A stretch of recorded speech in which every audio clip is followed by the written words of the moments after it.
When you implement audio configuration flags in a real vehicle, you use runtime resource overlays. Your RRO targets the package com.android.car.updatable. In the Android manifest file, you must declare this target package correctly so the car service can read your overrides.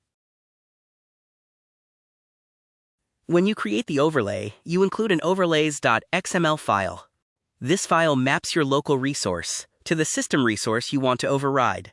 For example, you map your local Boolean for audio use dynamic routing to the corresponding flag in the car service configuration.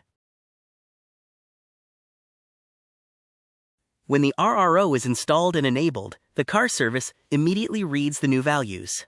There is no need to recompile the operating system. This allows manufacturers to fine-tune audio behavior across different car models using the same software base.